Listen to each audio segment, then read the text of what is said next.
semoga cepat sembuh. Bukan, ini bukan asid. Saudara Vidya sakit. Mungkin minta doanya buat teman-teman. Semoga cepat sembuh juga. Soalnya ini orang saudara Vidya ini adiknya bapak Vidya, istrinya tapi gimana ya? Adik iparnya bapaknya Vidya. Adik ipar bapak aku. Jadi apa namanya?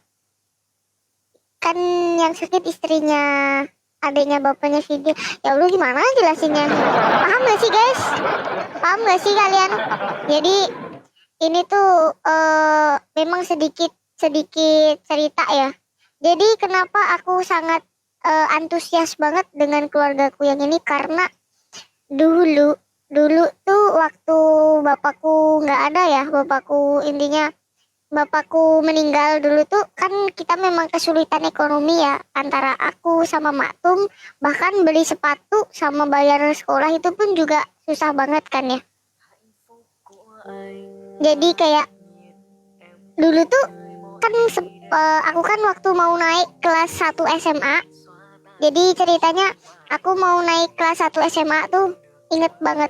1 SMA itu tuh udah sepatunya udah lusuh banget, dan memang sepatunya tuh udah mangap gitu loh guys, gitu. Nah, Bapak Vidya meninggal kan kelas 2, kalau nggak kelas 3 lupa lagi aku. Pokoknya SMP bapakku meninggal. Nah, terus kan semua perekonomian kan berantakan. Nah, terus adik bapakku ini ngasih sepatu gitu loh. Ingat banget tuh, ngasih sepatu, beliin sepatu gitu loh. Beliin sepatu waktu dulu tuh sekitaran bapak lupa lagi kan. Nah, kan kita kan sama-sama nggak punya ya, sama-sama orang nggak punya. Jadi tuh apa ya, kayak nggak punya uang buat beli sepatu. Buat sekolah pun itu tuh aku ngambil jalur prestasi ya, jalur prestasi biar ngeringankan apa namanya, biaya semester, biaya sekolah kan bayar kan ya. Aku rela pindah kartu keluarga aku dulu tuh, pindah kartu keluarga biar nggak bayar SPP, pindah kartu keluarga. Terus sepatu itu tuh memang dulu tuh pokoknya perekonomian aku kan berantakan, dikucilin sama orang juga, dikucilin sama orang, dimaki-maki, difitnah, itu tuh udah kulalui semuanya. Nah, mulai dari berantakan keluarga, pokoknya tahu nggak guys, wallahu alam ya, Allah, aku nggak berhenti-hentinya itu berdoa sama yang buat aku, maksudnya berdoa sama yang menciptakan Vidya gitu. Jadi di situ tuh udah terpuruk-puruknya, memang nggak ada dana ya buat sekolah. Kadang tuh aku suka iri gitu loh. Aku kadang tuh suka iri sama kakak-kakak aku. Jadi kenapa aku bisa iri sama kakak-kakak aku? Karena waktu kakak aku sekolah itu bapakku tuh ada, jadi kayak dibiayain, dimodalin, disekolahin ke sekolah ternama. Giliran aku udah beranjak dewasa, aku ditinggalkan sama bapakku itu. Jadi nggak tahu kemarin dulu tuh bisa sekolah apa enggak, tuh udah nggak ada pikiran lagi. Terus aku nyari sekolah, searching browsing kan ya, cari sekolah yang paling murah gitu, yang paling murah dimanapun, yang penting aku sekolah gitu. Aku punya tabungan. Memang aku dari dulu, kalau aku dari dulu kan jualan kan ya guys ya. Tahu nggak, orang yang ngasih aku sepatu, ketika aku bertemu sama yang ngasih sepatu itu, alhamdulillah Vidya selalu kasih uang jajan gitu. Dan dia tuh nangis. Terus aku bilang, jangan nangis Pak Le, kan aku bilang gitu, jangan nangis gitu. Walah, aku nggak nyangka loh kamu bisa sampai sekarang, kamu bisa beli kendaraan untuk nganter istrinya dia yang sakit gitu. Terus aku bilang, dulu bapak pernah bilang karena pengen punya mobil untuk membantuin orang gitu. Jadi tuh kayak aku berhasil jadi manusia gitu. Aku berhasil ngangkat derajat orang tua meskipun banyak laluin, diludahin orang. Vidya pernah diludahin orang, dikata-katain orang, di apapun itu semua aku laluin. Jadi kenapa aku nggak pernah kayak sedih ngelihat orang tuh ngatain aku, nggak pernah. Karena apa? Karena orang yang ngatain aku belum tentu seberuntung aku sekarang ini loh, gitu loh. Dan tahu nggak? Nih aku mau kasih tahu kalian nih. Nih, ntar. Setelah aku nggak punya apapun itu, dan sekarang yang aku punya sebentar.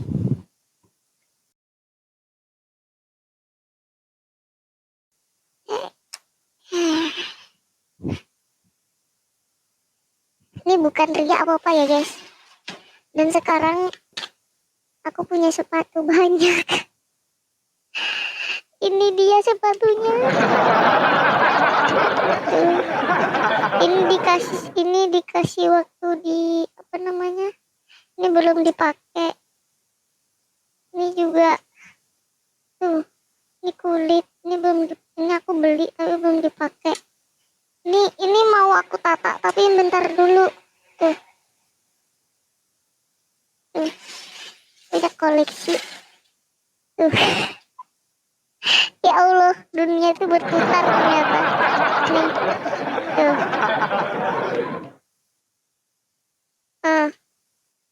Nih, ini itu juga. Bentar. Ini gimana? Ada.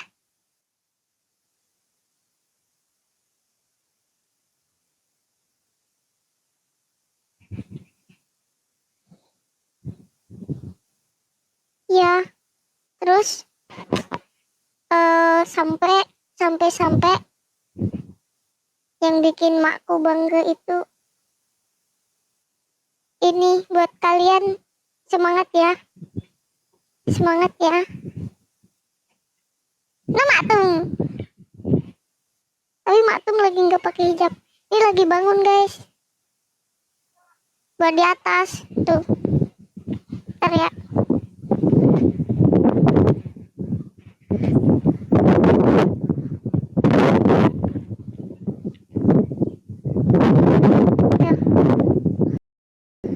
Itu ada gubuknya. Ini suaranya maaf ya, banyak angin soalnya. Tuh. Terus aku berhasil beli ini. Ini juga nggak bisa buka. Udah itu doang. Makasih.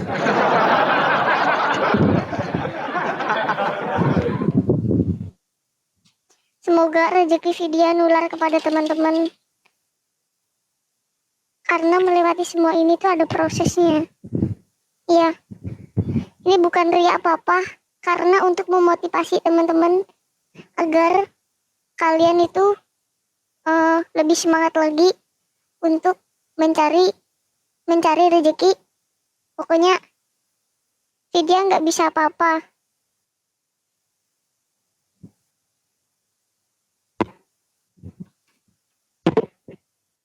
Nggak ada.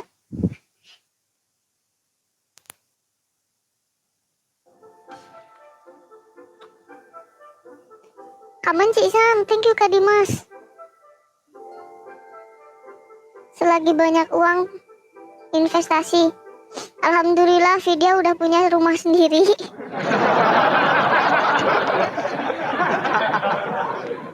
Alhamdulillah Vidya udah punya rumah sendiri. Iya, buat Matum. Nah, jadi alasan Vidya kuat sampai saat ini adalah Vidya itu memikirkan kehidupan orang tua. Maaf buat teman-teman kalau kalian nggak suka sama Vidya, pasti jatuhnya iri ya. Jadi buat orang yang yang pengen bersungguh-sungguh itu, ingat, jadi diri sendiri, tetap fokus, tetap yakin. Pokoknya ingat, jangan lupa berdoa. Ya, jangan lupa berdoa. Lebih baik kita berusaha dari bawah daripada kita tiba-tiba naik di atas, jatuhnya juga cepat. Instan itu lebih cepat. Buat adik-adik aku yang lagi di bawah umur, jangan khawatir. Kalian terlahir dari orang miskin, kalian terlahir dari orang yang tidak berada. Jangan khawatir. Hidup itu selalu berputar, tidak selamanya di atas juga, tidak selamanya di bawah juga. Jadi kalau kalian pengen yang kalian capai itu, jika kalian tuh ingin, aku tuh susah ya guys ngomong sama sekarang sama kemarin itu susah karena banyak orang itu yang menganggapku tuh kayak ngeremehin gitu loh. Jadi tuh gini, ngomong kayak gini besoknya juga ganti lagi gitu. Terus banyak orang yang ngomong apa ya? Apa sih bikin ngobrol-ngobrol nggak jelas gitu loh. Itu hanya yang nggak jelas itu hanya orang-orang yang tidak paham aja tentang ekonomi ya. Apalagi sekarang perkembangan zaman ya. Ini ngomong zaman dong. Iya, pokoknya buat emak-emak, kenapa aku suka sama emak-emak? Karena satu, dia berani merantau jauh di luaran sana, di luar negeri nih. Di luar negeri untuk keluarganya yang di rumah. Apalagi di Hong Kong, Taiwan, Dubai, Singapura, Malaysia. Mereka kerja dari pagi sampai malam. Libur pun bahkan ada nih. Paling yang bikin aku nggak bisa tuh apa? Iya, kalau pas kebagian sama majikan yang baik. Coba kalau yang bagian majikan yang ya naudzubillah min dzalik ya, yang kayak disiksa apapun itu tuh ngeri banget pokoknya di sini. Itu tuh yang bikin aku hebat banget loh mereka gitu. Di atas video masih banyak ya, contohnya mama yang kerja di luar negeri sana.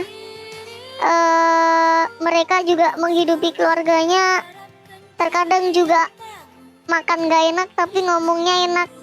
Itu posisi video dulu juga pernah, tapi bukan di luar negeri tapi di luar kota. Iya. Terus buat yang fisiknya, mohon maaf ya, fisiknya yang kurang utuh atau kurang sempurna, ingat, di balik kelemahan kalian itu masih ada kelebihan kalian. Jadi jangan minder ya. Contoh video banyak banget di head comment tentang penampilan, tentang kamu tuh gini. Ada positif, ada negatifnya. Positifnya apa? Fokus aja pada karir dulu. Soal penampilan bisa dirubah kalau karirnya itu udah jelas gitu. Jadi tuh aku bisa berubah tapi pada diri sendiri, bukan karena orang lain. Jadi kayak apa namanya ya? Vidya tuh beli sesuatu tuh bisa, jujur ya, Vidya tuh beliin seseorang itu nggak tanggung-tanggung, tapi kalau buat beli sendiri tuh kayak eman. Nggak tahu ini kenapa. Iya, kalau beliin orang tuh nggak tanggung-tanggung, tapi kalau buat beli sendiri mahal banget gitu, jadi nggak jadi beli. Iya, jadi tuh kayak lebih orang lain bahagia, aku tuh kayak ngelihat orang lain bahagia, aku juga ikut bahagia. Tapi kalau apa ya?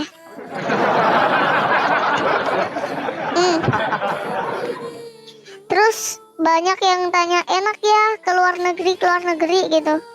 Ke luar negeri itu ada plus minusnya. Apa deh plus minusnya? Plusnya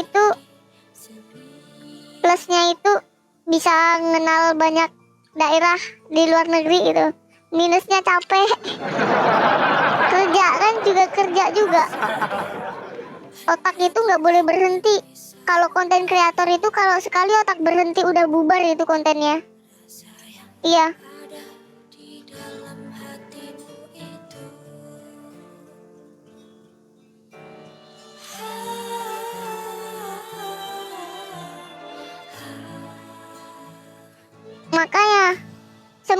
manusia itu tidak bisa dipukul rata, teman-teman. Nggak bisa dipukul rata. Aku ngomong kayak gini pun juga berdasarkan aku punya pengalaman. Kecuali kalau aku tuh memang lahir dari orang kaya gitu ya, orang yang ternama. Enggak, aku tuh juga sama, lahir dari orang yang nggak punya dulu tuh. Memang gimana cara agar kita itu bisa punya? Ya berusaha. Berusaha. Iya.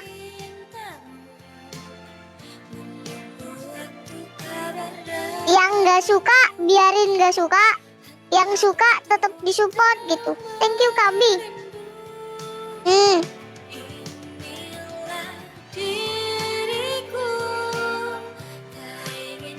Ini tentang bagi pengalaman aja ya. Makasih Kak Reni. Gimana dek awal menjadi kreator? Anakku pengen jadi kreator. Sebenarnya ya guys ya, jadi konten kreator itu tidak mudah. Ada konsekuensinya. Ya, konsekuensinya tergantung kalian mau terjun di bidang apa.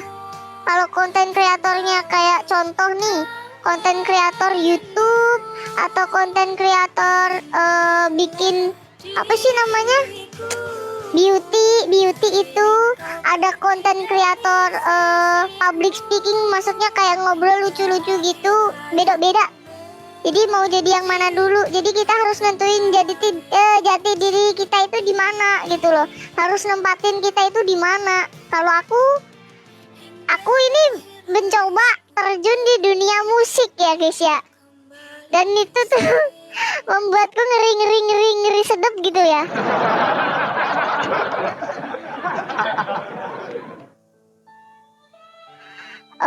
Kalau mau di bidang kayak aku kayak gini ya harus kuat mental. Harus kuat mental. Contoh nih ya, kemarin banyak yang bilang Bang Vietlong di head comment. Bang Vietlong di head comment, si Bab juga bilang dia di head comment. Aku kuatin mereka. Jika kamu memang pengen jadi orang yang sukses, abaikan segelintir kata-kata orang yang tidak terlalu penting gitu. Kok bilang tidak terlalu penting? Yang membuatmu terpuruk adalah kamu terlalu respon sama orang-orang yang kayak gitu. Vidya respon, tapi Vidya nggak ambil hati gitu loh. Vidya kayak, oh gitu doang. Jadi buat teman-teman nggak usah khawatir kalau aku sakit hati apapun itu, tanya Kak Renti. Semua keluh kesah aku Kak Renti tahu. Iya. Jadi dia tuh nangis sendiri. Aku bilang, lah ngapain nangis? Aku bilang kayak gitu. Thank you. Ngapain nangis kan gitu kan ya. Terus aku bilang, aku tuh udah biasa loh kayak gini. Aku tuh udah nggak ada, intinya ibaratnya udah nggak ada hati lah buat ngeladenin orang-orang yang seperti itu. Thank you.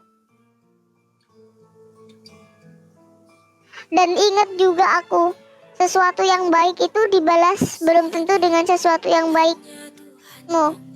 Maaf ya guys ya, kalau kata-kataku ini nyelimur, soalnya aku juga nggak bisa bebas ngomong ceplas-ceplos karena memang aku sekarang kan, thank you, alwadihi. Jadi tuh kayak mau ngomong tuh suka belibet karena ya memang harus lebih di hati-hati kalau ngomong. Itulah. Kalian boleh tanya lagi guys, barangkali aku bisa bantu kalian dalam motivasi ya. Kalau yang mau tanya, Vidya cocok banget kalau jadi penyemangat buat Zidan yang lagi dihujat. Bunda nggak tahu kemarin dia dihujat. Aku selalu bilang, udah Zidan nggak usah peduliin orang. Tapi aku juga harus bilang sama kamu, kalau memang kamu salah itu nggak usah gengsi, langsung minta maaf. Meskipun kamu nggak salah, minta maaf aja biar selesai urusannya kan gitu. Kebanyakan tuh orang tuh suka ribet sama kayak gitu. Maaf itu ya guys ya, minta maaf itu nggak akan ngurangi harta kok. Minta maaf tuh gak akan ngurangi harta. Oke, tanya dong, gimana ngadepin temen yang sering cari muka? Ngadepin temen yang sering cari muka gimana tuh? Yang jelas. Jangan yang itu, jangan yang itu. Tanyanya soal usaha ya. Tentang usaha untuk mengembangkan potensi. Jangan tentang pacaran, tentang apapun itu, jangan.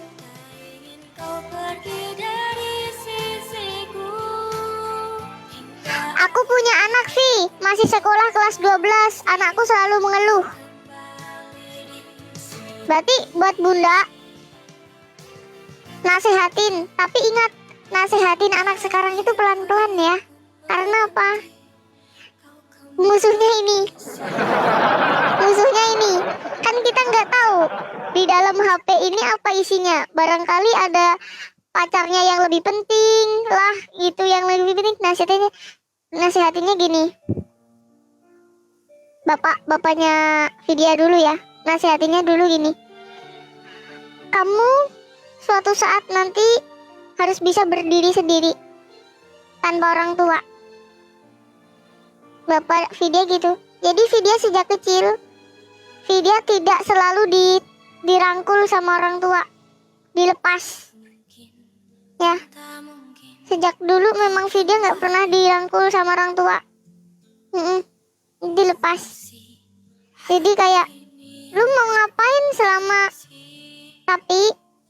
Tapi gini guys, bapaknya Vidya, kalau Vidya salah tuh, bapaknya tuh, bapak Vidya tuh, kalau Vidya salah memang salahnya salah banget tuh dipukul. Tapi sekarang nggak boleh. Sekarang dipukul balas pukul masalahnya.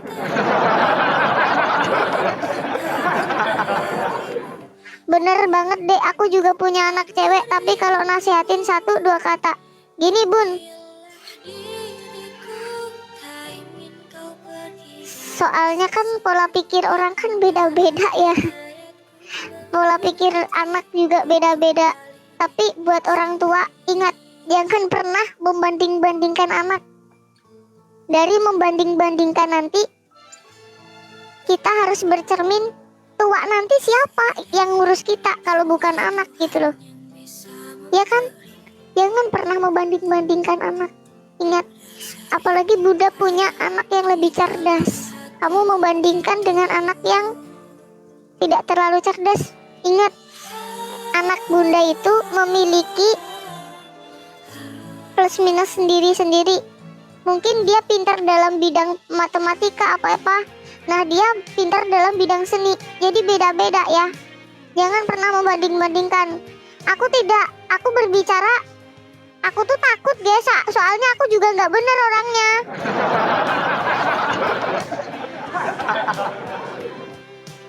Sedih pada ngomongin kamu, katanya beda hari beda mon. Biarin aja.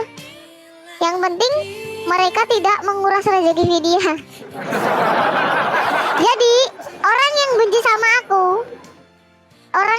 sama aku, sama orang yang suka sama aku tuh juga ya biarin aja lah.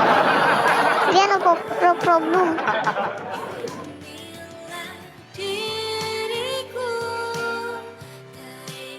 Benar banget sayang, udah cocok dari orang tua nih. Aku malah butuh seseorang yang bisa ngasih saran aku guys. Aku bisa ngasih saran ke orang lain, aku juga butuh seorang pendamping untuk ngasih saran ke aku. Jadi gini nih, suatu saat aku pernah negur si Sumi itu si Kak Renti. Dia komen di orang yang hate komen Vidya. Nah Vidya ngomong, kenapa komen kayak gitu, biarin aja, gak usah ditanggepin gitu ya. Orang yang gak ngerti itu udah biarin aja gitu loh. Terus aku bilang, hapus komentarnya, gak usah ikut-ikutan kayak gitu. Dihapus sama dia. Nah kayak Vidya juga, contohnya Vidya suka ngomel nih ya sama Jenipit. Kak Renti selalu mantau, udah jangan nanti digoreng. Nah jadi aku yang aku butuhkan itu saling memberi gitu loh teman-teman.